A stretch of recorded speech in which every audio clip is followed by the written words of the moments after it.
Hello everyone, my name is Lexi. And my name is Jessica. And today we're going to be going over how to troubleshoot inside of your LeadAR account. Just wanted to let you guys know that this is a pre-recorded webinar, but we do have somebody monitoring the chat in case you have any questions along the way. The first thing that we're going to start off with is phones and all the questions that you guys have about phones and how to troubleshoot if your phone is not working. So Jessica is going to take it away from there. Yes. Phones can be very confusing, I totally get it, and sometimes when we think it's set up, it's actually not set up. So hopefully after sharing these tips, hopefully you will be able to troubleshoot, but of course, if you ever need us, we're always in the info at. So I'm gonna go ahead and jump in. So as you can see, we're at phone numbers. How do we get to phone numbers? We go to our settings, and then we scroll down and simply just click onto phone numbers. So I know it might look a little overwhelming, but usually you guys probably only have 1 to 2 numbers in here, but the one that we're going to really be focusing on today is this bottom one right here. So one way that your phone might be set up is you have a number here, but you have your phone calls being forwarded to your actual main line, your main business line that you usually use and have on your website, your business cards, etc. So sometimes after we think that we have it forwarded, the calls are dropping or it's not ringing. And so here is where you're going to go ahead and check first. So I'm going to go ahead and click those 3 little dots. I'm going to hit Edit Configuration. All right, so one of the first things that you should check is having your incoming call out time and your outgoing call out time. So I always suggest doing probably 15 seconds is good. And so the reason why we actually have to have that turned on, because we need to have some time to actually transfer to your business phone number. Now, I'm also just going to go over a couple other settings inside of here. That's completely up to you whether you want to have it turned on, turned off. But another thing you can do is this usually always auto defaults to having this connected here where it says enable call connect feature. Honestly, I don't favor it. Basically what that means is that you just have to press a key to connect the actual phone call. It's just an extra step, but again, totally a preference thing. So I usually unclick it. Another thing that you can also turn on if you want is pass called number as caller ID. You can also do whisper message, and you can also do call recording too as well. Word of advice, I would, if you are going to turn on your call recording, definitely just have a message there just so we're in compliance and the client does know that they are being recorded if you are having a conversation with them via phone call. All right, so that is option number 1 that you might have your phone set up. Option number 2 on how you might have your phone set up is we actually aren't forwarding your number to your business phone number. So I'm going to go ahead and delete this number, and I'm going to go ahead and hit save. So you might be using the number inside of LeadAR, whether you decided to use the one that was already in your account when you bought the account, or if you decided to port your number, where now wherever your number was currently living, now it's fully living inside of LeadAR, and you're using the system for calling and text messaging. So again, if you're running into any issues where calls are ringing and then dropping, right, anything like that, here is where I'm going to have you go ahead and troubleshoot. So I'm going to have you again hit Edit Configuration. Okay, so again, always have your incoming and call out time. And again, I always suggest 15 seconds. So we're going to go ahead and do that. Okay, and then I also want to go in depth where we can actually assign it to ringing to various users, right? Maybe you only want to ring it to just your front desk, or maybe as many people as you want. You can select up to 7 users on who you want it to ring for. And so here, I'm just going to do an example. I'm just going to go ahead and grab 2 people inside of here. Okay, great. So now we have the people selected, right? Because we needed to choose who we want it to ring to. But that's not all, right? So one thing that I cannot stress more enough is we're going to go ahead and hit save for now. But what's super important is we actually have to go to my staff, and I'll explain why. So I'm going to go ahead and scroll up. I'm going to hit my staff. So again, we assigned it to Derek and Azure. So one thing that's super, super, super important is when we are assigning the phone number to someone, we actually have to make sure that there's a phone number in here. And on top of that, it cannot be the phone number that we're trying to ring it to. The system gets too confused, saying, you know, why are we ringing it to someone who already has that same phone number? I know, and I'm sorry if that sounds a little confusing, but in a sense, you would always want to go though to My Staff and put in a phone number. Now, this phone number cannot be that business phone number. It will be the or I would suggest doing like your personal phone number. And I know right away people might freak out and be like, I don't want it ringing to my personal phone number. It won't. It's just really silly. It just can't be. It just can't be the number that we're actually ringing it to. It has to be any other number than that. So here we're just going to go ahead and put in a phone number. Okay, and then I'm gonna, before I go ahead and hit save, I'm also gonna go to call and voicemail settings. So this is also very, very important. So you get to decide how you want to receive your phone calls. And you can change this based on preference, right? Maybe Azure will like using the mobile app, where Derek might like using the web app. So here are your options. So we can do, you know, forward calls to the web app. So you have the option to answer your phone calls on the laptop. I know that's not super realistic, but that is an option. Then you can also do a mobile app. So I'm gonna go ahead and deselect web app. And so mobile app, what that would look like on your phone is when it rings, it'll kind of look like a notification. So you're actually able to tell the difference between, hey, is this a regular phone call or is this an actual business phone call, right? And then you also have ring to my phone number. So that's also another option that you have. But always make sure though that whatever the preference is, that this is definitely being selected in order for it to work too as well. And going back to the mobile app, another thing I cannot stress enough to make sure that they're doing, especially if you're assigning multiple people, is making sure that those multiple people that are going to be assigned to that phone number is always, they're logging in with their own credentials on the app on their phone. If not, then right, it obviously won't ring to them. So I'm going to go ahead and hit save. And essentially, right, you do the same thing with Derek. Make sure Derek has a phone number in there. The phone number cannot be the actual number that's in LeadAR, confuses the system. But I'm going to go ahead and also go back to the phone numbers. And again, always test this out. Always test this out. So I'm going to go ahead and hit edit configuration, and then that should really set you up. Another thing that I also want to kind of go in depth to as well is voicemail, right? So with voicemail, there are two places that I would suggest putting the voicemail. So I'm going to go ahead and hit save for now. And what I'm going to go ahead and do is I'm going to actually go to the business profile. And here, this is where you can upload your voicemail as well. And again, this is for if you're using the LeadAR number as everything, right? Obviously, if you have it being forwarded to your business line, right, you already should have a voicemail completely set up.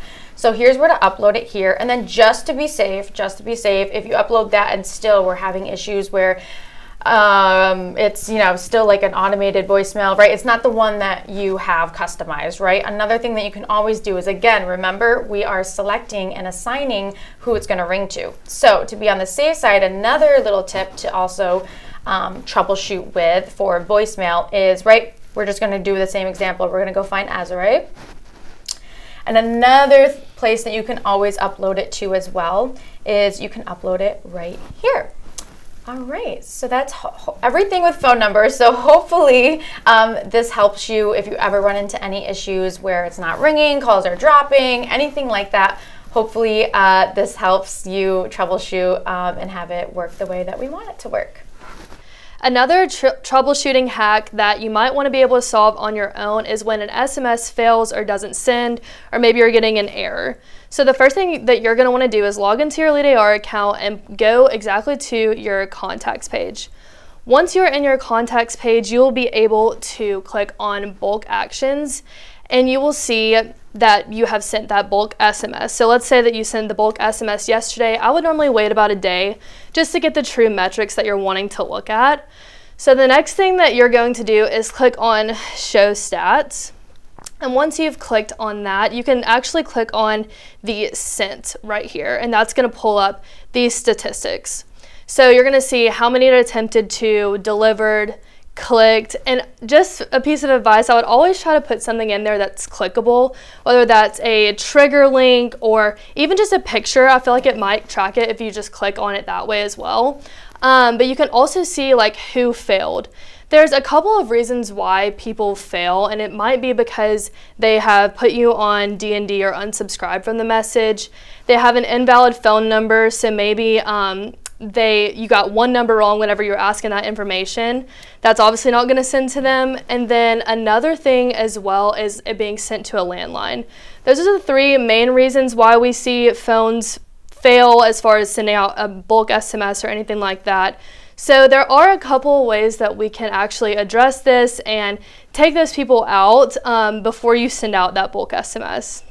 So the next thing that we're going to do is we're going to go back to your contacts page, and we're going to create a master SMS list. This is going to take out the people that have unsubscribed to you, maybe even spam callers. If you can see, like sometimes you'll just see somebody without a first name in there. Likely that's not going to be an actual person, so we don't want to try to text them anyway. So the next thing that we are going to do is go to More Filters. And then we're going to do first name is not empty. So this is going to pull their first name, at least they have that in the system, so it seems a little bit more like they're a real person. And then the next thing that you're going to do is click on D&D. And we want to do is not enabled for SMS. So if they have unsubscribed from you in the past, it's going to automatically take them out of that master list that you're wanting to send out your bulk SMS to. Lastly, we're going to type in the word phone, and we're going to say is not empty, and then click apply. So that is going to make sure that nobody is on D&D that you're sending it to. They have a first name, so it takes out most of those spammers, and then that their phone number is not empty. So that is going to make sure they at least have a phone number in your system, because that's another huge error that we get is people just click the name and click send, and that's obviously going to send to people that you might have only had their email or something like that. So we're going to save this as a smart list, and we're just going to call it your SMS list, and then click save. Obviously you can get a lot more nitty gritty with smart lists, but even if you're doing it for a specific tag or maybe for like your Botox patients, I would still have all of these filters on it every single time. Just make it a non-negotiable, just so you don't ever send a bulk SMS to people who are on D&D and get your errors.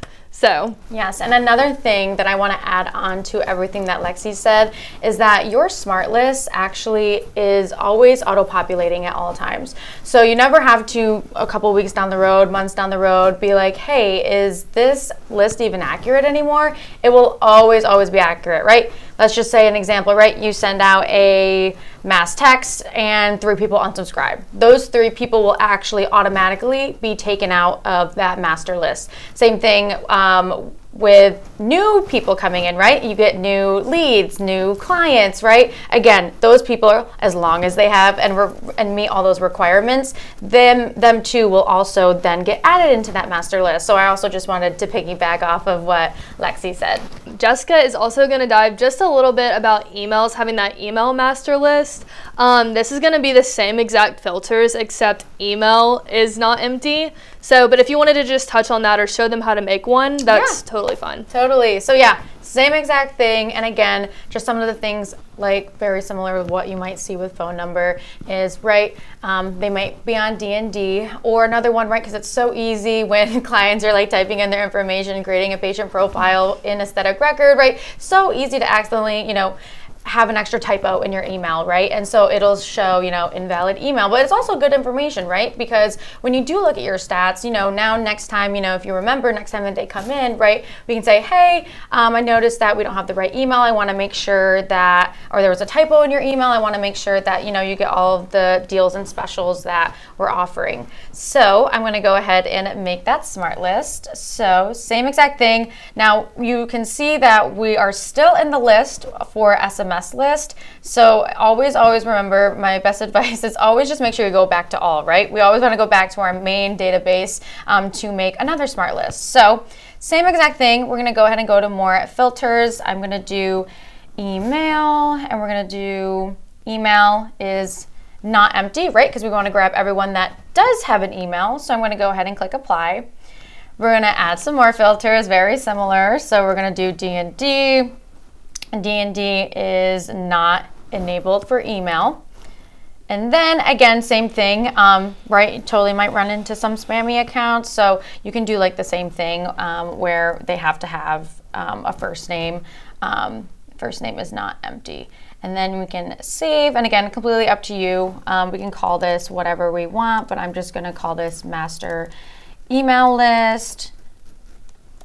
And again, I cannot stress enough, don't ever stress, is this list ever accurate? It will always be accurate. Okay, so we're gonna do a little bit of a transition. The next thing that I want to also talk about emails is, great, now we have this list, but now I'm also noticing maybe things are going to people's spam, or right, my deliver rate isn't as high. So another thing that you should always look up, and you might have seen it a couple weeks ago in tip of the week, is check your DMARC. I'll have that DMARC. That DMARC value in your domain, where we call them DNS records, that helps things not go to spam. So if you are wondering, do I have my DMARC record in my DNS records, I'm going to go ahead and show you where you can totally go check that out. Okay, now on my screen you can see that we are on a different tab. So where to go check, hey, I want to make sure that I have my DMARC on, right? I want to make sure that nothing is going to spam and people aren't even seeing the deals or promos or the content that I have to show and that I want people to see, right? Obviously. So go ahead and look up mxtoolbox.com. Then what you're going to go ahead and do is you're going to go click DMARC, and then you're going to go ahead and type in your website name. Then all you're going to do is hit DMARC lookup. And then here we can see what you're going to be looking for is a bunch of green check marks. If you do not have a bunch of green check marks, definitely email us at the info@myleadar.com. And we can also link this link below in the follow-up email with the recording along with this webinar. And so you can easily just look for that email and click, and it'll go straight to the link. The next thing that we are going to walk through how to troubleshoot is automations. So if you log into your LeadAR account and click on the automations tab, the first thing that you can actually look at is needs review. This is a new feature, so it's going to populate any workflow that has any type of errors within the past 30 days. So you can always look there to see if you have any errors or anything that's going wrong. But Jessica's going to dive a little bit more deeper into an automation and show you why this one specifically failed.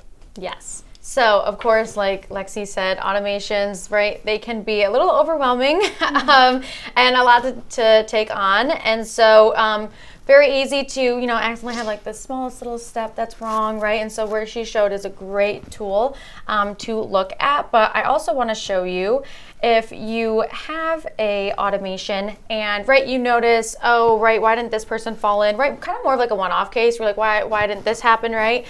Here I have an example, and this is where we can actually look and troubleshoot. Okay, so here I'm just in an example of a automation. So here, we'll just explain it like really quickly. So here someone submits a form.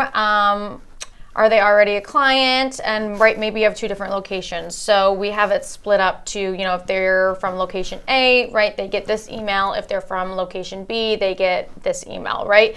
Maybe the form is for like a RSVP, and maybe you want to just know, and you're running them on both locations, but right, we want to be able to track them on who's coming to location A and who's going to be RSVPing to location B. So one way that you can always check is look at your execution logs. So I'm going to go ahead and hit my execution logs. So the first example that I'm going to go ahead and go over is myself. I entered myself into an automation, and so here you can see, hey, I've been added to a workflow. Here's where you can actually view the details, right? So here I forced myself into the automation, but what you should see here usually is, oh, it's because I filled out the form. That's how I even got into the automation, right? But here is where you can get really detailed and really see every little tiny little step on how and where, right? If they went this way or that way, location A or location B, right, as an example. But here, I'm going to go ahead and look here. So my issue is hey, I filled out the form, but I never got the text message, right? And so here I'm going to hit none. So we know, right, at the branch in that first automation, it's, hey, are they from location A or location B? At the end of the day, right, if you're familiar with how AR and LeadAR talk to each other, you get location tags, right? How do you get a location tag? You have to have a patient profile, right? So I filled this out and I didn't have a patient profile. So I don't have a location tag at all, whether it's for A or B. And so me, as you know, on the other side, as if I was a med spa owner, I'm like, why didn't she get a text message, right? And again, this is just a very, very generic, general automation on where to look, but here you can see, oh, okay, false, right? So I don't have the tag Sarah's Botox bar, and I also don't have the tag Jessica's Botox bar. So I actually fell into the none category. That's why I never got that email. That's part of the automation after you fill out that form. So that's one example that you can go ahead and troubleshoot and get more information on an automation. Another thing too as well is I entered myself again, but I did something a little different. So this contact that I had created doesn't have an email. All I have is a phone number. So, but this time around, I made sure that I did have a location tag. So you can see right here, oh, I fell into location B, right? So you can see false. I'm definitely don't have the tag Sarah's Botox bar, but hey, this time around, right, I'm a client now, right, or I'm a patient, right, that I have the tag Jessica's Botox bar, so it's true. So I should have gotten the email, right? Well, if I look here where it says email, you can see that it says skipped, and you're like, why? Again, this is where we can click onto details and you can see skip due to no email. Obviously, this is just a very, very generic situation, right? As I said, automations can be very, very complex, confusing, and so execution logs are really great for where did something go wrong, right? So why didn't it work? Why didn't this person fall into it? So your execution logs are always going to be your go-to, right? So you know, oh, okay, this is why. Or hey, this always fails at this step with everyone. Hey, at least I know where the issue is starting, right? So you can work back into your automation and troubleshoot from there. Okay, so after I just showed you where you can look in your execution logs, another thing that I always want to stress to as well when you're building out an automation is making sure that you can honestly get as niche and nitty-gritty as you can when you're building this out. So, prime example, right? If we are still using this same automation, right? The prime example is someone's submitting a form, right? And so if we always think about it, right, the trigger is how somebody gets into an automation, right? So when I click here, oh, form submitted. But we need to remember, well, hey, I also have a contact us form on my website. Hey, I also have a email sign up on my website, but this is actually a form to RSVP, right? And so this is where we run into, well, you have multiple forms, right? Right now, we only have form submitted. If we don't put additional filters or we don't get nitty gritty and actually say, hey, it has to be this form, that in order for them to fall into this automation, it has to be just the RSVP form, right? So again, you can also hit into filters. You're going to do form is, and then you're going to go ahead and actually select the form that is for this automation where we want to nurture them and track them, right? Whatever the case might be. So that's a huge, huge thing. And again, where an automation is not working, they have no idea why it's not working. Everyone's getting it. I don't understand. It might honestly just be, hey, check your trigger. If you're not getting as nitty gritty as possible, then we can run into some issues, right? We don't want someone from your contact us form to get an email confirmation that they're coming to the RSVP event that you're having, right? So that's also just another place to look. Other thing too as well, again, for just troubleshooting reasons, if you're like, why are they not falling back into the automation? Or maybe you don't want them to fall back into the automation, right? Obviously, maybe in this RSVP form automation, right? We don't want them to, right? It's just a one-time event, right? And so here's where you can also toggle on and off, allow re-entry or not. So, right, obviously if we have it off, they're only ever to fall into this automation once and once ever. Or you can do allow re-entry where, right, it doesn't matter how many times they fill out the form. In this case, obviously it doesn't make sense because it's RSVP, but Lexi will go kind of more in depth on, you know, why it would make sense to turn on allow re-entry. But yeah. So the next troubleshooting tip we're going to go over within automations is going to be, right, what if somebody did not fall into the automation and you want to see why? Let's say I came in for Botox today and I didn't fall into that automation the next day because tags do sync overnight, just so you're aware. The first example we're going to go over is for the wrinkle relaxer follow-up and reminder. So I have logged into LeadAR, I'm in this automation, and the first thing that I want to check is the trigger, right? So we're going to click on this trigger, and we see that Botox is added right here. But the next thing I always want to do is to log into my aesthetic record inventory and make sure that line item matches perfectly, because that is what tag comes over, which is going to trigger this automation. So I'm going to go to my aesthetic record, and just for today's example, I'm going to search Botox with an exclamation mark, because that is going to be incorrect. So another thing you could do here is obviously just take the exclamation mark off just to make sure that it matches word for word Botox. But for this example, what we're going to do is click on it and actually copy and paste that as the trigger name. So we're going to go back into LeadAR, click on that trigger, and we're going to change it to Botox exclamation mark, just to make sure that it matches exactly the way that you were wanting it to. Otherwise, I will never fall into that automation. But another way that you can see it is if you actually go to my contact card. So we're going to go back to workflows, and we're going to go to contacts, and we are going to search my name and click on that contact card. So another thing too, you will see that I got that Botox exclamation mark tag there. So then there's another way that you know that your inventory is wrong, because again, it does not match the trigger. But another thing too that you can also see is what workflows I'm active in, right? Am I active in that Botox workflow, the wrinkle relaxer follow-up and reminder? Have I been active in the past? What's kind of changing there? But those are the first places that I would especially look if somebody's not falling into an automation.